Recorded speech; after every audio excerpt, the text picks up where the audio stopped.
I was surprised by how abruptly it happened. Holy I didn't see that coming. I respect his decision, appreciate him offering himself for service at that level, now on to somebody else. Your initial reaction? But just yet.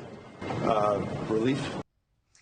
Lawmakers reacting to the news that Matt Gaetz has withdrawn as President-elect Trump's pick to be the next U.S. Attorney General. It didn't take Trump very long to name a new nominee, just a few hours. And his newest pick is former Florida Attorney General Pam Bondi. NewsNation's Brooke Schaefer is in Miami with these details this morning. Brooke, good morning to you. Her nomination came as a bit of a surprise. It's getting some praise from Republicans, but how might her confirmation process compare to Gaetz? Markie, good morning to you as well. Pam Bondi, she wasn't really initially on anybody's short list for AG, but her swift nomination yesterday already getting a much more positive reaction from some Republican senators. Senator Lindsey Graham, for his part, on X, calling it a Grand Slam Olympic gold medal pick.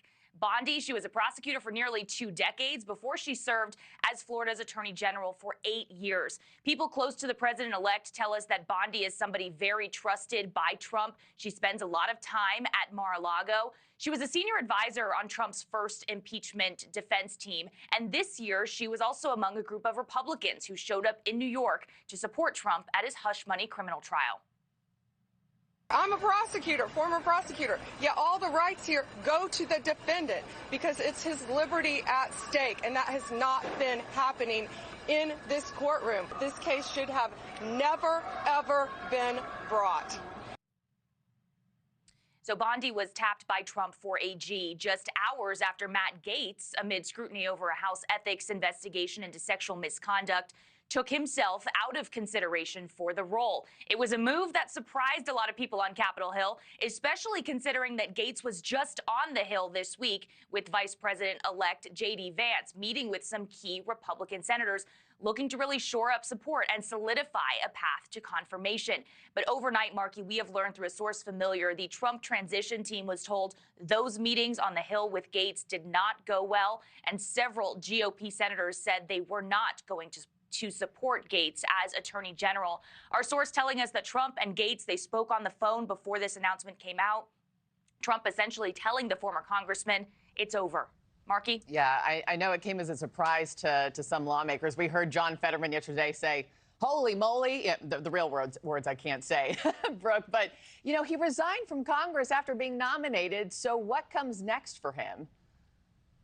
That is the question of the morning, Markie. His political future really up in the air right now. Matt Gaetz could potentially return to the House. He was reelected to his seat for Congress before he resigned, but that would mean House ethics would have jurisdiction to keep investigating him.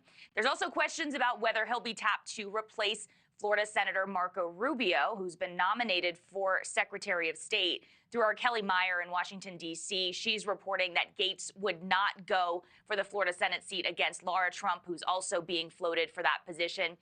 And then, Markie, there's the possibility that Trump gives him another role in the administration, but a role that would not require Senate confirmation. A lot of possibilities really up in the air this morning. Gaetz, for his part, he's been rather vague about what is next for him, only saying that he looks forward to continuing the fight to save our country. Thanks for watching, everybody. Go to joinnn.com to find NewsNation on your television provider. Also, don't forget to click that red subscribe button below to get more of NewsNation's fact-driven, unbiased coverage.